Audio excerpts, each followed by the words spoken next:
Բարև ձեզ սիրելի հայրենակիցներ, ձեզ հետ է Էդվարդ Անտինյանը։ Ողջունում եմ ձեզ Համայնայության մայրաքաղաք Երևանից։ Այսօր ապրիլի 4-ն է 2026 թվական։ Ընտրությունների հետ կապված կարճ անդրադառնամ ու շատ թեմաներ ունենք, անցնենք դրանց։ Ուրեմն տարբեր կուսակցություններ հայտարարում են, որ սատարում են այս կամ այն ուժին։ Կամ իրենք չեն մասնակցում, որ ձայները չփոշիացնեն։ Նախ տեսնում ես կուսակցություններ, որոնք այս տարիների ընթացքում ընդհանրապես ցենները դուրս չի եկել։ Հարցը նա չի, թե իրանք ինչով են օգնելու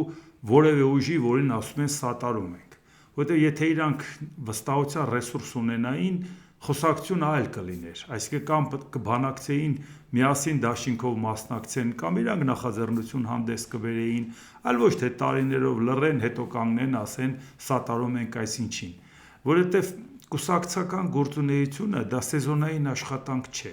որ կարող ենք հանգիստ նստել մի օր հայտարարել այս բանը։ Դրա համար էլ 100-ից ավել կուսակցություններ կան եւ շատ-շատերը իսկապես կենսունակ չեն։ Այդ դա է պատճառը, որ երբ որ տեսնում են, որ Հայաստանի Շնորհապետական կուսակցության նկատմամբ հետաքրքրություն կա, ինչ-որ զարմանում են, թե բա ինչի։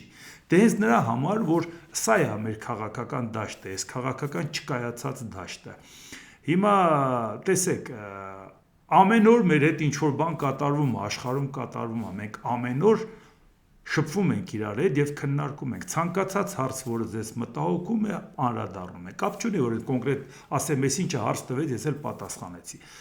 Այնա դուք գրում եք, ես էլ կարդում եմ, ձեր հարցին պատասխանում եմ, այն ինչ որ ձեզ անհանգստացնում է։ Եվ ինչ է ստացվում, որ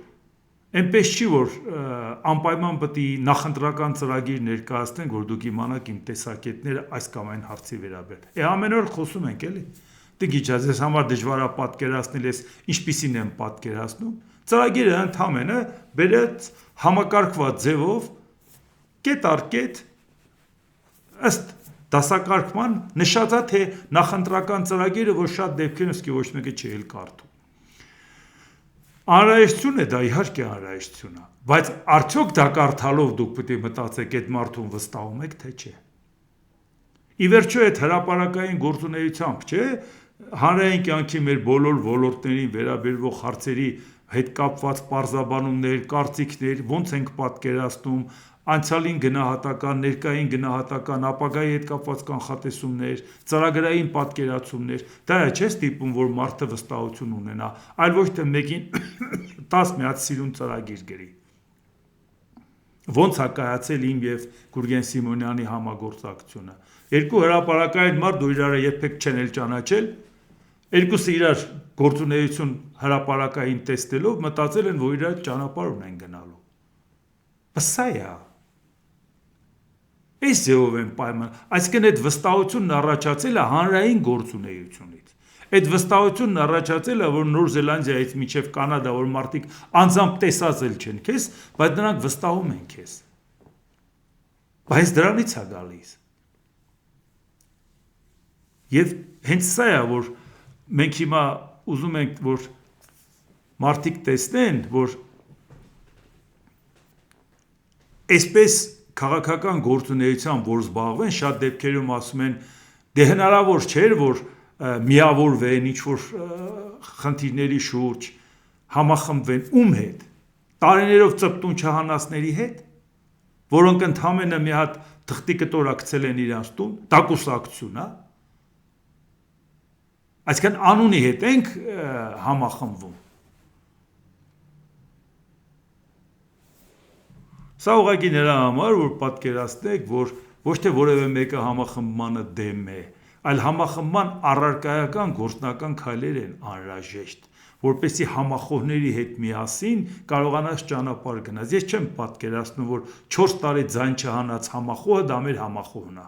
Այսինքն կարելի է պայթել այս ինչ որ մեր շուրջ կատարվում է։ Կարելի է հանգիստ նստել, սպասել մեկը մի 4-5 տարի հետո հայտարարել, թե այսպես ենք վարվում։ Դրա որ մասն է համախոհ։ Այսինքն մենք առավոտից իրիկում մտածում ենք ինչ բաց թողեցինք, հանկարծ մի խնդիր չլինի։ Մենք օրերով կարող ենք իրար հետ տարբեր հարցերից խոսել, բայց մարդիկ ասում են՝ լավ, պարոն Անտոնյան, շատ ու շատ լսում ենք, ձեր շատ վերլուծություններ, շատ օգտակար է, թե սկսած ընտանեկան արժեքներից, պետության հետ կապված բարոյական արժեքների, հազար ու մի հարցերից, բայց նաև օրվա ինֆորմացիայում ուզում ենք ձեր մեկնաբանությամբ ձեր կարծիքը իմանանք, դա էլ է շատ կարևոր։ Այո, որ ամենօրյա ռեժիմով կարողանաս նստես ու այդ ամեն ինչին ծանոթանաս, այն անպետքը մի կողմ գցես, այն մնացածը հավաքես, մարդկանց ներկայացնես, մեկնաբանես, մարդկանց այնպես ներկայացնես, որ իրանց մոտ դա տպավորվի, վաղը մյուս օր իրանք էլ գումարեն դրան իրանց ինֆորմացիան, եւ հաջորդ օրը ինչ որ մի բան կատարվի, իրանք էլ պատկերացնեն ինչ կլինի։ Սա մեր հետ, ձեր հետ միասին աշխատանք է։ Դրա համար ոչ թե որևէ մեկը դեմ է համախմբմանը, այլ առարկայական այդ համախմբման ժամանակ ով ինչ է դնում այդ բանակցային սեղանին։ Ինչով եք համախմբվում։ Ընդհանրապես կուսակցության անունով։ Դրա համար ժողովուրդ ջան, տեսնում եք ինչպիսի ակտիվություն է, մի անգամ էլ առիթից օգտվեմ, ասեմ, եթե հավանում եք սեղ 1 լայք կոճակը, բաժանորդագրվեք Էդվարդ Անտոնյան YouTube-յան ալիքին, սեղ 1 զանգակ կոճակը, գրեք մեկնաբանություններ, գրեք հարցեր, տարածեք ձեր ծանոթների, ձեր բարեկամների միջոցով, YouTube-ը ինքը այդպիսի սովորություն, հենց ակտիվությունը տեսավ, ինքը առաջարկում է նաև մյուսներին, ինքը այդպես է հասկանում, հետաքրքրեց նյութը, ինքը տարածում է դա։ Եվ նաև շատ-շատերը գրում են, որ ասում են շատերի հետ աշխատանք ենք տանում, ներկայացնում ենք, որոշ տեղեր կան, որ չեն էլ ճանաչում, որոշ տեղեր կա մի մաս ճանաչում է, թե չէ, այո, մաքսիմալ ամեն ինչ պետք է անենք, որ ճանաչեն։ Այն ինչ որ մեր համեստ ուժերի ներածի չափով ամեն ինչ պետք է անենք, բայց սա մեր միասնական աշխատանքն է, սա դուք մասնակից եք այս process-ին, դուք սրա կերտողն եք, որովհետև սա ինչ որ անում ենք, սա մեր եւ ձեր երեխաների ապագայի ծրագիրն է, ոչ թե ինչ որ որոշել ենք, որ ես ասենք մտածեմ, որ անպայման պետք է падգամավորական մանդատ ստանամ։ Դուք կարծում եք, որ դա է այսօրվա դրությամբ կարևոր է ինձ համար, որի համար պետք է մտածենք հազար ու մի խնդիրների տակ մտնենք մենակ այդ մանդատի համար։ Մենք պետք է մտածենք դրանով ինչ հարց են լուծում։ Դրա համար, եթե ալիքին աջակցելու ցանկություն ունենաք, նկարագրական մասում կա բոլոր տվյալները, թե բանկային փոխանցման, թե քարտային փոխանցման, թե իդրամ, թե PayPal, թե Patreon եւ այլ, բայց շատ ավելի կարևորը հավատացնում եմ ձեզ, որ նաև կապ հաստատեք Հայաստանի Շնորհապետական Կուսակցության գրասենյակի հետ, Գուրգեն Սիմոնյանի հետ, պայմանավորվեք, ինչով կարող եք օգտակար լինել, դուք պատկերացնում եք այն ծավալները, թե ինչ ենք անում, ինչքան էլ ուզում է պայքարը անհավասար լինի, անհրաժեշտ արվելու է, այնպես չի որ պետք է ասենք դե գիտեք ինչ դե չստացվեց, մենք որ մտնում ենք, գիտենք, որ մի կողմը ունի վարչական ռեսուրս, մի կողմն էլ ունի միլիարդներ։ Այդ ամեն ինչը իմանալով ենք մտել, ժողովուրդ ջան, այնց չի որ մենք չենք հաշվի առել, թե մեր դեմ ինչ են անելու։ Բացի ռեսուրսը օգտագործելը, նաև ինչպես են փորձելու անը, թե ոնց թե դուք ասեք չեք միանալու ոչ մեկին, բա տենց ոնց կլինի։ Այնպես որ մենք դա լավ գիտենք, դրա համար ձեր աջակցությունն է շատ կարևոր է կուսակցությանը, գրասենյակին, հազար ու մի հարցեր կան, այնպես որ գոնե կարողանանք մաքսիմալ արդյունավետ այդ խնդիրները լուծենք։ Իսկ հիմա նայենք Հայաստանում ինչ է կատարվում առաջիկա ընտրությունների հետ կապված, ինչ մտքեր են շրջանառվում, որպեսզի մենք մեր գլխի գալիքը իմանանք, մեր հասարակության, մեր պետության։ Ազգային ժողովի նախագահ Ալեքս Սիմոնյանն ասել է. Հայաստանի անվտանգության երաշխավորը Ադրբեջանն է, իսկ Ադրբեջանի ամենամեծ երաշխավորը Հայաստանն է։ Ճիշտն այդ ուզում եմ հասկանամ, Ալիևը ասել է, որ իր ամենամեծ երաշխավորը Հայաստանն է, դուք տենց բան լսել եք։ Կամ Հայաստանը իր անվտանգությունը ո՞նց է Ալիևը երաշխավորում։ Եթե ասենք Իրանի հետ կոնֆլիկտ լինի, որևէ այլ երկրի հետ կոնֆլիկտ լինի, Հայաստանի անվտանգությանը վտանգ սպառնա, մենք պետք է զանգենք Ալիևին, ասենք ընկեր, ես քո տարածքն է, արի տիրություն արա։ Եթե մեկը անվտանգության երաշխավոր է, ուրեմն եթե քո վրա որևէ ոտնձգություն լինի, դու պետք է դիմես իրան։ Այն որ ինքը քո վրա չհարձակվի, դա դեռ չի նշանակում, որ ինքը երաշխավոր է։ Անվտանգության երաշխավոր, նույնիսկ չի էլ ասում խաղաղության։ Դուք հասկանում եք սա ինչ է նշանակում։ Սա իշխող քաղաքական ուժի խորհրդարանի նախագահի հայտարարությունն է։ Խորհրդարանական կառավարման համակարգում խորհրդարանի նախագահի։ Ասենց բան դուք պատկերացնում եք։ Ես ինձ թվաց ինչ որ ուրիշ տեղ էլ կարդացի, մի ուրիշ տեղ էլ կարդացի, ասի չեմ կարող հավատամ, որ սենց բան կարող է ասեն։ Այսինքն ո՞նց է քո անվտանգության երաշխավորը ուրիշ պետություն։ Ո՞նց։ Եթե դու ունեիր մի հատ անվտանգային համակարգում, կոլեկտիվ անվտանգային, դու կլներ կոլեկտիվ անվտանգություն։ Այնպես չէ որ կոնկրետ երկիրը քո անվտանգության երաշխավորն է։ Եթե որևէ պետության հետ պայմանագիր կնքեիր միջպետական, կասեիր, որ այդ պետության հետ պայմանավորվել ենք, պայմանագրային հարաբերություններ ունենք, երաշխավորն է, այսինքն Ռուսաստանը, որ տենց է չերաշխավորեց։ Վաղը կարող է Ամերիկա, մյուս օրը Ֆրանսիա, բայց ո՞նց Ադրբեջանը։ Այսինքն եթե ուրիշը ոտնձգություն անի, Ադրբեջանն է մեր անվտանգությունը երաշխավորելու։ Թե մենակ Ադրբեջանի չհարձակվելը արդեն նշանակում է մենք աշխարհում որևէ խնդրեմ չունենք։ Այս խելքով են երկիր ղեկավարում։ Հայաստանն ու Ադրբեջանին շատ ուժեղ ուզում են ներքաշել իրար մեջ պատերազմի գործողության իրականացնելու, դա ակնհայտ է։ Ով է ուզում ներքաշի։ Ադրբեջանն ասում է Հայաստանն իմ տարածքն է, Արևմտյան Ադրբեջանն է։ Գալու եմ ավտոյով մտնեմ, վերցնեմ։ Տանկերով պետք չէ, նա ավտոյով եմ գալու։ Դուք էլ առավոտից իրիկու Ադրբեջանի գովքն ու քարոզն եք անում։ Բացենք սահմանները, ադրբեջանցիները գան, հետներն առևտուր անենք, էս անենք, այն անենք, ամբողջը կառուցած է դրա վրա։ Եթե դու առավոտից իրիկու ասես, որ խաղաղությունը Ադրբեջանն է մեզ տվել, կամ նույնն էլ Նիկոլ Փաշինյանն էր այսօրվա իր ելույթն ունենում։ Եթե առավոտից իրիկու ասես, որ Ադրբեջանն է այդ խաղաղությունը մեզ տվել, Ադրբեջանից այդքան կախված լինի քո խաղաղությունը, քո ամբողջ ծրագիրը։ Ումից որ քո ծրագիրը կախված լինի, այդ մարդը քեզ պայմաններ է դնելու։ Բա դու ասում ես Ռուսաստանից կախվածությունը վատ էր, մենք ասում ենք շատ վատ էր։ Եվ ասում ենք այնպես չի, որ դու Ամերիկայի հետ հարցերը լուծել ես անվտանգային, դա չես էլ լուծել։ Առավել ևս տեսել են, որ ովքեր հավատացել են Ամերիկայի անվտանգային համակարգին, ինչի մեջ հայտնվեցին։ Սա էլ մենք պետք է վերանայենք։ Իսկ Եվրամիությունը ընտանիք է, դու ընտանիքի անդամ ես։ Դու այնտեղ տնվորի կամ տնփեսու կարգավիճակով չես, դու ընտանիքի անդամ ես։ Այն աշճանի, որ կարա Հունգարիայի պես մեկը կանգնի համաեվրոպական ծրագրին դեմ գնա, շատ վատ ան, որ դեմ է գնում, բայց ի վիճակի է դեմ գնալ։ Այսինքն այդքան կշիռ ունի, որ դեմ գնա։ Շատ վատ բան անելով, բայց իրավունքը ունի նա։ Դա ընտանիք է, համակեցության կանոններով,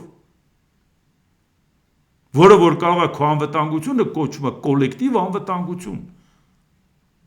Բա դա ենք ասում։ Թե չասում ես չի կարելի անվտանգությունը մեկից կախված լինի,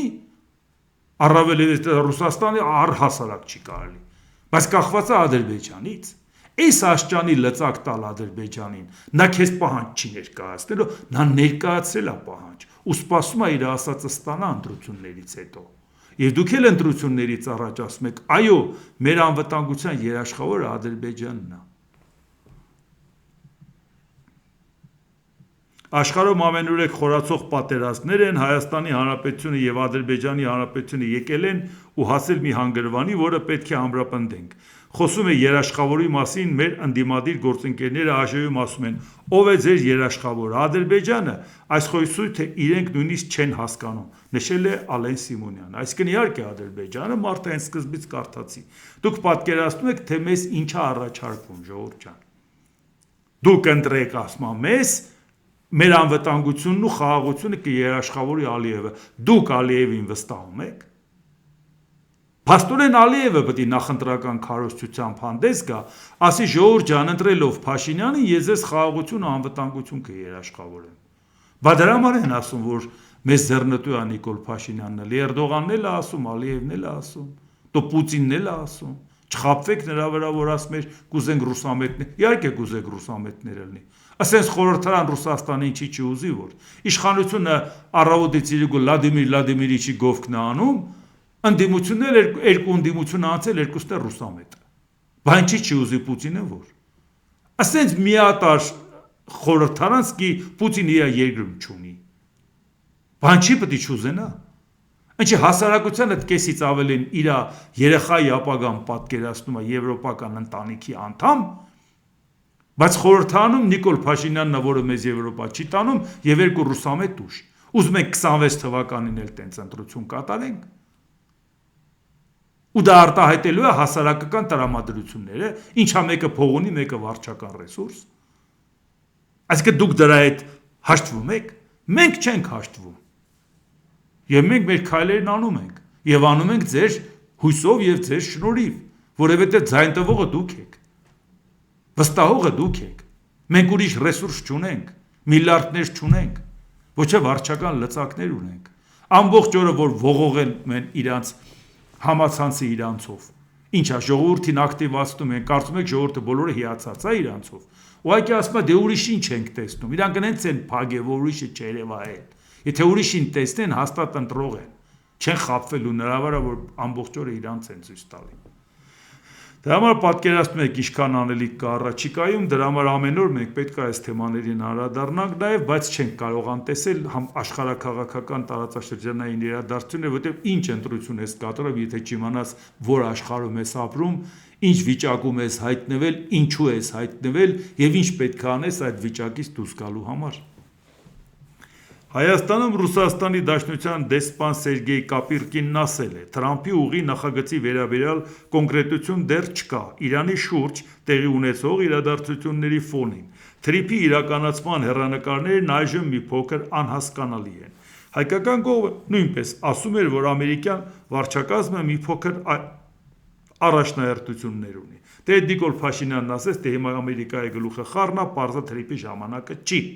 Հիմա Ռուսաստանն ասում անհասկանալի է ինչա կատարվում եւ նաեւ հայկական կողմն էլ ասում դա առաջնահերթություն չի։ Կապիրկինի կարծիքով այն ինչ տեղի է ունենում Մերձավոր Արևելքում կանդրադառնա տնտեսական ցուցանիշների ներդրումների անվտանգության վրա եւ այս նախագծի համատեքստում ավելի շատ հարցեր կան, քան պատասխաններ։ Ամեն դեպքում Ռուսաստանը ողջունում է այն ամենը, ինչը կնպաստի հաղորդակցությունների իրական ապաշրջափակմանը։ Դեսպանը նշել է, կան նաև կարևոր դետալներ, օրինակ ԵԱՏՄ-ին Հայաստանի անդամակցության գործոնը եւ իրավիճակը պետք է ամբողջության մեջ դիտարկել։ Այսինքն հերթական անգամ հիշեցնում է, որ Հայաստանի տարածքը դա ԵԱՏՄ տարածք է եւ չի կարող Ադրբեջանը Հայաստանի տարածքով բեռ անցկացնել Թուրքիա կամ Նախիջևանից հետո նաև Թուրքիա կամ գա ինքը տրանզիտ անցկացնի Չինաստանից ու Հնդկաստանից եկած բեռներ եւ դա ԵԱՏՄ տարածքով անցնելու հետ կապված ԵԱՏՄ մաքսային միության խաղի կանոններով այդ ամեն ինչը տեղի չունենա։ Էլ չենք ասում, որ երկաթգծի հետ կապված արդեն գիտեք, որ ռուսներն ասում են կոնցեսիոն պայմանագիրը ոչ մեկին չենք տալու եւ իմացնել չենք դնում այդ հարցը քննարկելու։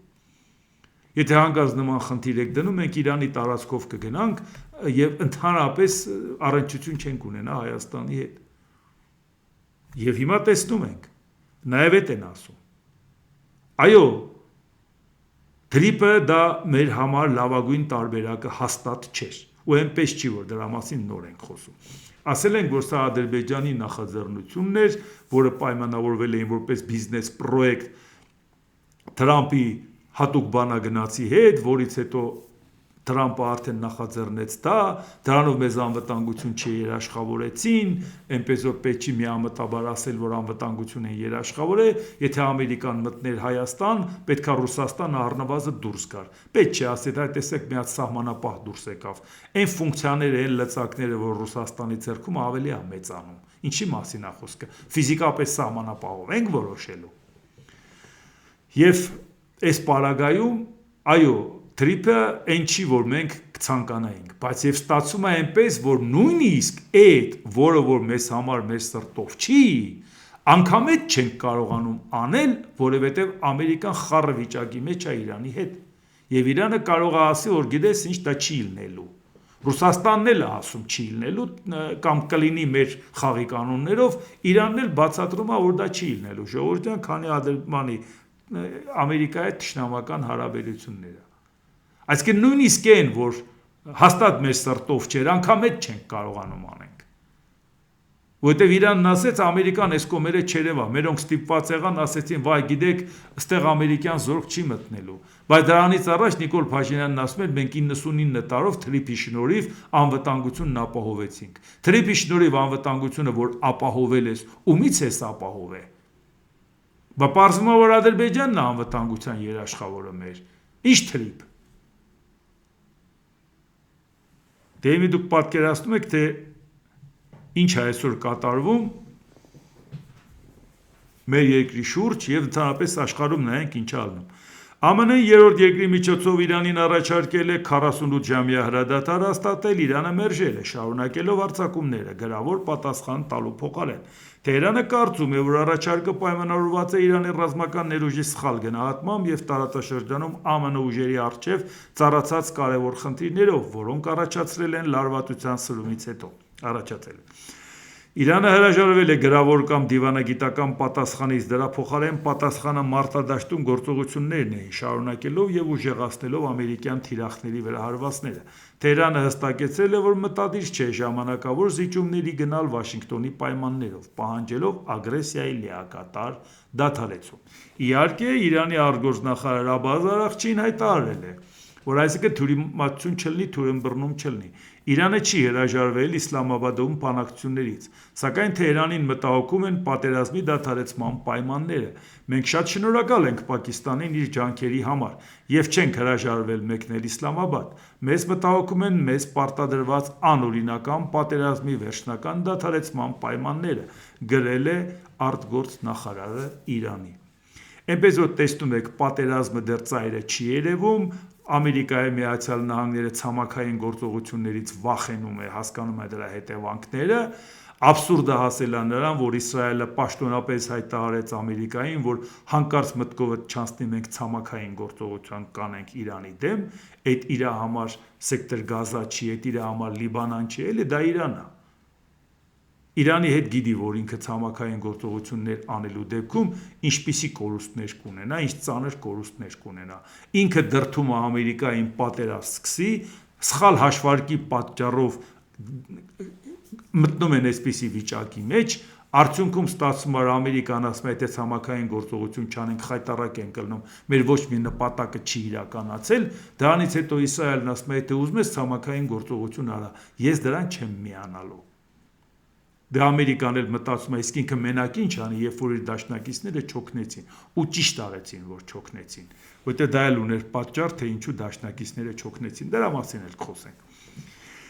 Ուկրաինայի նախագահ Վոլոդիմիր Զելենսկին հայտարարել է, մենք կարող ենք օգնել մեր գործընկերներին վերաբացել Հորմուզի նեղուցը, մենք քննարկում ենք այս հարցը եւ պատրաստ ենք օգնություն ցուցաբերել հիմնվելով Սևծովյան միջանցքի վերաբացման մեր փորձի վրա։ Խոսքը ոչ միայն նեղուցի վերաբացման, այլև անվտանգության ապահովման մասին է, ներառյալ անօդաչու թռչող սարքերը, ռազմածովային շարասյուները եւ պատերազմի էլեկտրոնային համակարգերը։ Մենք պատրաստ ենք ներդրում ունենալ, չնայած դեռևս որևէ պաշտոնական խնդրանք չի ստացվել։ Եվ ինչ է ստացվում։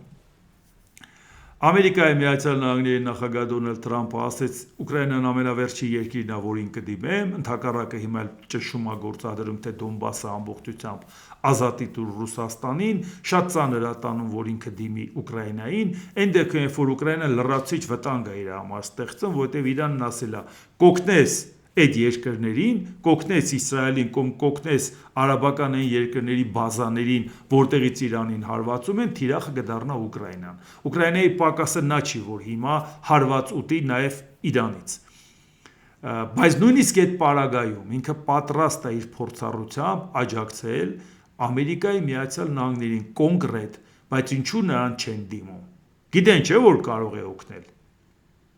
Որովհետև բա ուզում են ասում նեղության ժամանակ իմ կողքը չկանգնեցիք։ Ուկրաինան ասում է նեղության ժամանակ եկել եմ քո կողքը կանեմ։ Ասում է չէ, պետք չի դու կանգնես, որովհետև ես ուզում եմ քո ձեռից բան խլեմ։ Դու որ կանգնես, ասում է որ չեմ կարող խլեմ, ախր տենց ոնց կլինի։ Բա ոնց ես ուզում նեղության ժամանակ կողքը տալնեն։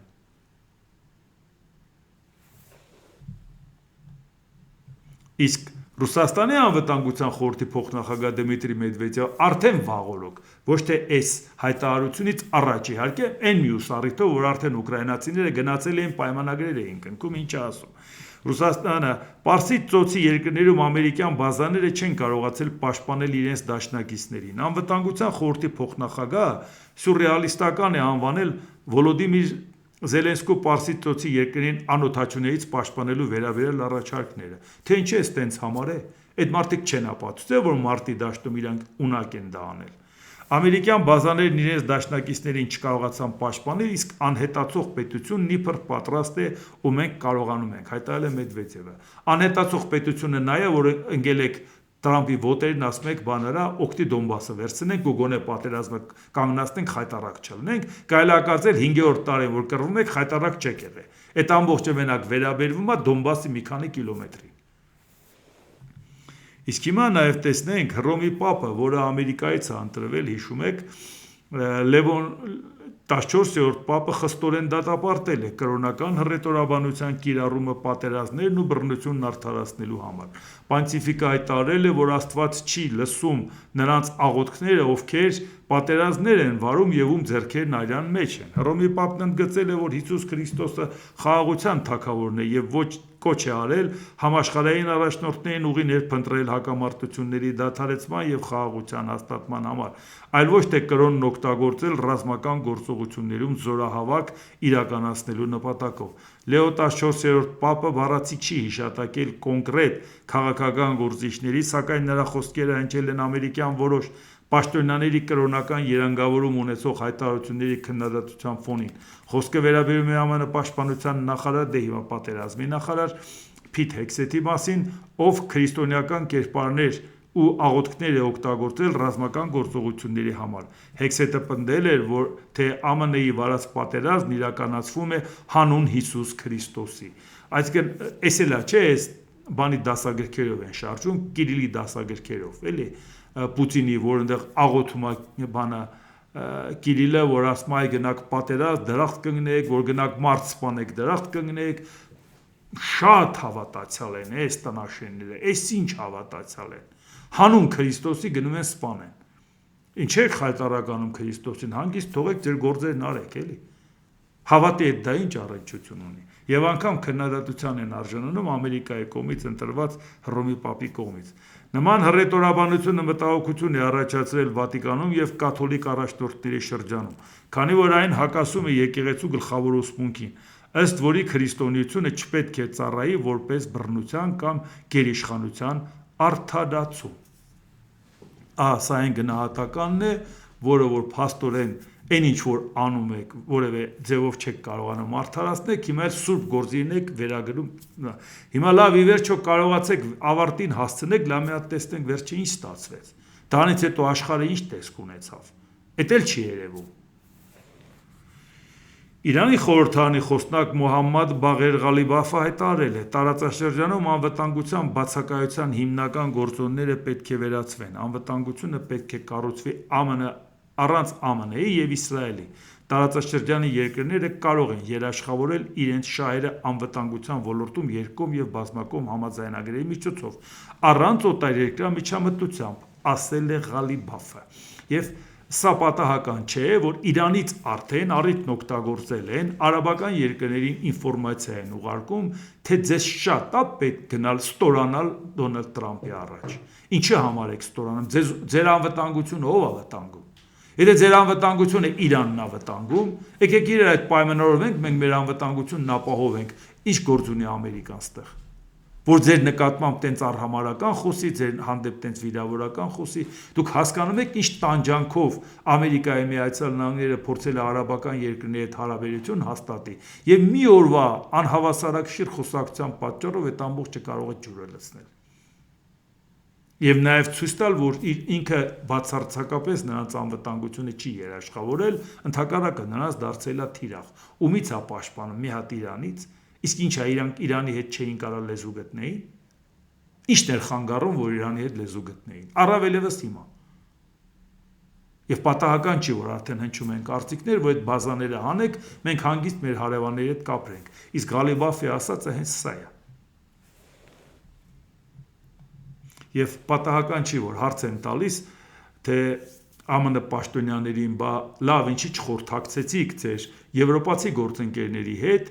հարձակումից առաջ։ Դե ի սկզբանե Դոնալդ Տրամփն ասում էր, որ հանկարծակիության էֆեկտը որ չկորչի, հիմա արդեն ուրիշ բան են բացատրում, դե ասում են, դե եթե հանկարծ խորհրդակցեինք հետները, փորձելու են մեզ համոզել, որ դա չանենք։ Այսինքն հիմա երբ որ դուք տեսնում եք, որ արեցիք ու սխալ հաշվարկեցիք, եթե ձեզ համոզեին, որ դա չանեք, վատ կլներ։ Այսինքն դուք հիմա հասկանում եք, որ նրանց խորհուրդը լինելու էր մի արեք։ Հիմա մեղադրում եք, ասում եք, դե ոնց կարայինք իրանց խորհուրդը լսեինք։ Բայց իրանց խորհուրդը որ լսեինք, ուրեմն չպետք է անեինք։ Իսկ որ արեցիք, ինչ հասկացաք։ Ամերիկայի հեղինակությունը գցելներ ձեզ պետք, արաբական երկրներին կորցնելներ պետք ձեզ։ Իրանը, որ իրան լկտի պահի արդեն ասի, եթե ձեր Ամերիկան, էդ է ձեզ պետք։ Ինչ խնդիր եք լուծում։ Եվրոպայից նեղանում եք, Եվրոպան էլ հազարումի ծրագրեր է իրականացնում, արդեն շրջանցելով Ամերիկայի Միացյալ Նահանգներին համարում անհուսալի գործընկեր։ Դա ամենավատ երազում կարելի էր տեսնել Եվրոպա եւ Ամերիկայի Միացյալ Նահանգների հակասություն։ Իսկ Եվրոպա Մեծ Բրիտանիա դա ֆանտաստիկայի ժանրից է։ Որ անհարգալից խոսես Մեծ Բրիտանիայի վարչապետ Քիր Սթարմերի հասցեին։ Դրանից Ամերիկան ինչ է շահելու։ Եվրոպայի իր ամենասերտ դաշնակցի հետ տենց խոսելը ինչ տվեց։ Այս ընթացքում հաշված օրերի ընթացքում չտեսակ Բրիտանիան ինչպիսի պայմանավորվածություններ է ձեռք բերում։ Ու գիտեք խնդիրը որն է։ Բա ում խորհուրդն է լսում Դոնալդ Տրամպը որ անում է։ Բա Ամերիկայի Միացյալ Նահանգներն ունեցել է Հենրի Քիսինջերի նման պետքարտուղար, որը եղել է նաև ազգային անվտանգության գծով խորհրդականը նախագահի։ Դրանից հետո ազգային անվտանգության գծով խորհրդական ա եղել Զբիգնև Բժեզինսկին։ Բա ումով եք փոխարինել, որ ձեր խնդիրները լուծեն։ Ջարեդ Քուշներով, Փեսով, որը գնում է բանակցությունները վարում, ինչ կարանք առնենք, ծախենք։ Որ կապ չունի թեման ինչից է, ատոմային ռումբ լինի, չգիտես ինչ լինի, գնացել ասում է ինչ ունեք տալ, ինչ տանք, առնենք, ծախենք, ինչ, այդ անշարժ գույքի մասնագետին, որ ուղարկում եք բանակցությունների, ինչ հարց է լուծելու։ Կամ դեր պաշտպանության նախարարը այդ տրամաչափի կարողանում է հարցերը լուծի։ Իր փորձառությունը բավարար է, որ մի քանի պատերազմի գնացել է, շարքային կարգավիճակով մասնակցել, ինքը ստրատեգիական խնդիրները վերևից պատկերացնում, հա։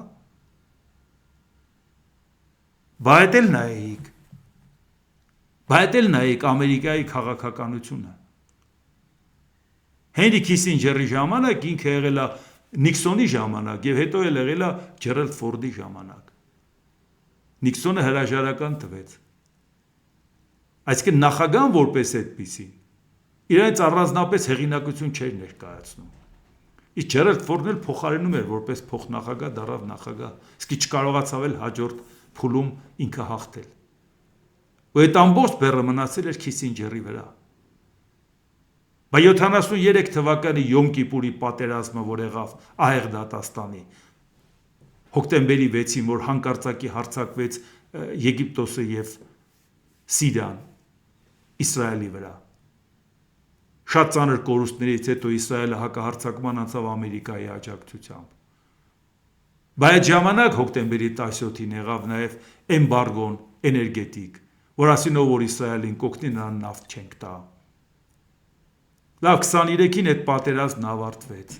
բայց հասկացավ չէ Եգիպտոսը, որ ինքը չի կարողանում իր խնդիրները լուծել եւ խորհրդային միությունը այլևս ի վիճակի չի օգնել, որովհետեւ 67 թվականի 6-օրյա պատերազմ խորհրդային միությունը իր դաշնակիցն էր եւ իրանք կոալիցիոն ուժերով հույս ունեին Իսրայելը ոչնչացնեն, լրիվ հակառակ էֆեկտն եղավ եւ Իսրայելը հաղթեց եւ նաեւ իր տարածքները ընդլայնեց, այդ թվում Եգիպտոսից նաեւ Սինայի թերակղզու վրա վերահսկողություն հաստատեց։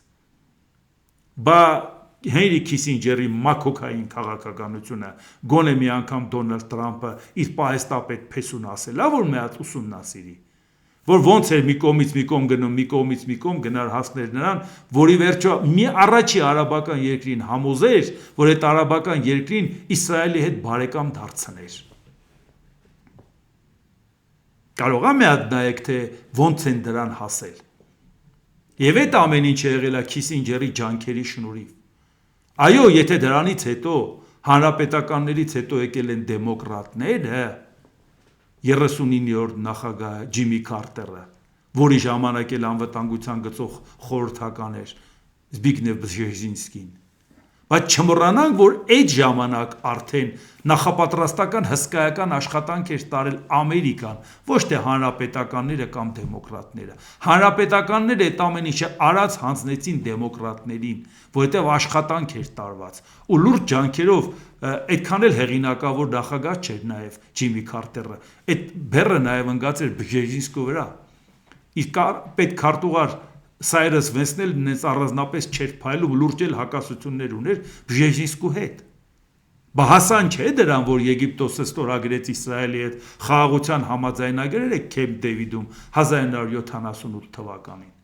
79 թվականին էլ խաղաղության պայմանագիր։ Արաբական երկրները քրքրում էին Եգիպտոսին, թե դու ես ինչ արեցիր Իսրայելի հետ։ Իսրայելը այնքան գոհ էր, որ Սենատ Հերակղզին վերադարձրեց։ Բանակցություններն ովքեր էին վարում։ Մենահեմ Բեգինը Իսրայելի վարչապետ, Անվար Սադաթը Եգիպտոսի նախագահ։ 79 թվականին պայմանագիրը կնքեցին, 81 թվականին շքերթի ժամանակ սպանեցին։ Բայց այդ երկուսն են Նոբելյան մրցանակ ստացան խաղաղության Քեմփ Դեվիդյան համաձայնագրերի համար։ Իսկ Ջիմի Քարտերը 2002 թվականին է ստացել։ Պաշտոնաթողությունից 21 տարի հետո, բայց էլի Քեմփ Դեվիդյան համաձայնագրի համար։ Այդ ձևի են արաբական երկրները ոչ միայն Անվար Սադաթին սպանեցին, Եգիպտոսին մեկուսացնում էին, ասին պիտի դուրս գաս բանից, արաբական պետությունների լիգայից։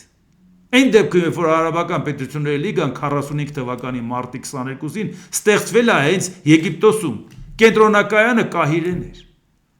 Կասեցրեցին իր անդամակցությունը, շտաբ այդ բնակարանն էլ տեղափոխեցին Թունիս։ Հետագայում հետ բերեցին, պարզա վերականգնեցին, որտեղ հասկացան ինչ է կատարում։ Այս ձևի են բանակցել, այս ձևի են հարցեր լուծել։ Հիմա ասում եք, բա որ մեկի հետ բանակցեինք, մեզ չէին թողի։ Բա ում հետ եք խորհրդակցում, որ դա անում եք։ Նոր հասկացաք ինչի առաջ եք կանգնել։ Ու մեզ էլ կանգնացրել է, հոմենակ իրանք չեն կանգնել։ Եվ պատահական չի, որ օրեր առաջ էր, որ Իսրայելի վարչապետ Բենյամին Նեթանյահուն հայտարարել է, տեսեք, եթե հիշում եք, թե ինչ էր տեղի ունեցել պատերազմից առաջ, Իրանը Մերձավոր Արևելքում եւ աշխարհում գլխավոր բռնապետն էր, այն պետական ահաբեկչության գլխավոր հովանավորն էր, բազմաթիվ մայրցամաքներում, այդ թվում Արևմտյան կիսագնդում, այդ թվում Վենեսուելա եւ այլ երկրների հետ Նեթանյահուն պնդում է, որ Իրանը երկու անգամ փորձել է սպանել Դոնալդ Թրամփին եւ դեռևս ցանկանում է դա անել։ Սա օրեր առաջ էր, հիշացրեցի ինչի համար։ Այս ձևի Դոնալդ Թրամփի խելքը կերան տարան կողեցին պատերազմի տակ։ Ու դրանից մենք ինչ։ Մենք հույսը պահում ենք Ամերիկայի վրա, որ Ռուսաստան օկուպանտին պատժես, արդյունքում ունենանք նոր աշխարհակարգ, ագրեսորը պատժված։ Այդ նոր աշխարհակարգում մենք ունենանք մեր լիիրավ նորմալ տեղը, որովհետև մենք ագրեսորի հետ չենք։ Հիմա ինչ է կատարվում։ Ուժերի մեջ բաժանում ենք իշխանությունը, նեգե պարզվում է Ամերիկայի Միացյալ Նահանգների ուժերը գնում է Իրանում խայտարակ լնում։ Բա մենք ում հետ ինչ ենք անում։ Եվ այս պարագայում էլ խոսում են ինչի մասին, որ նաև այս վերջերս էր մի հատ էլ սոցիոլոգիական հարցում, որ ԱՄՆ փոխնախագահ Ջեյ Վենսը 2028 թվականի նախագահական ընտրություններում հանրապետական կուսակցության առաջատար թեկնածուն է, այս մասին են վկայում պահպանողականների այդ համաժողով անցկացրած հարցումների շուրջ 53%-ն իր աջակցությունն է հայտնել Վենսին։ Սա օրեր առաջ էին տարածել, ինչի համար, որ Վենսը շատ լուրջ բանակցություններ կտանի Իրանի հետ կապված, հաջողություն կունենա, դա իրան կօգնի, որ ինքը լինի նախագահի թեկնածու։ Բայց Դոնալդ Թրամփը այնքան է ինքը իրան սիրում, որ միջև վերջի օրն էլ ինքը պետք է որոշի, ինքը լա միջև վերջ մնա, լա մի հատ էլ նենց անի, ինքը որոշի ով պետք է լինի։ Այնպես չի, որ իրան դուր ա գալի, որ այսօր ասեն Վենսը լավ տարբերակներ ունի։ Ընդհակառակը Վենսին ասի լա մի հատ բանակցի Իրանի հետ, մի հատ խայտարակ եղի, մի հատ տեսնենք ինչ է։ Ինքը կարող է դրա տակից դուրս գա։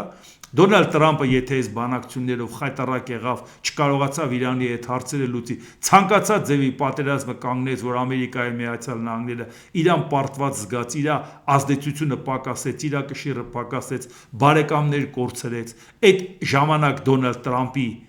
փոխնախագահը դառնալու է նախագահ։ Այդ այսօրվա քվեարկությունն է, որտեղ Դոնալդ Թրամփը մեկի անունը լսում է, ասում է գնացեք, բռնեք, կալանավորեք, ամեն դեպքում կարող նաև ձեռի հետ սպանեք, ոչ մի խնդիր չկա։ Ես իրան չեմ սիրում, դուք կարող եք իրան սպանել։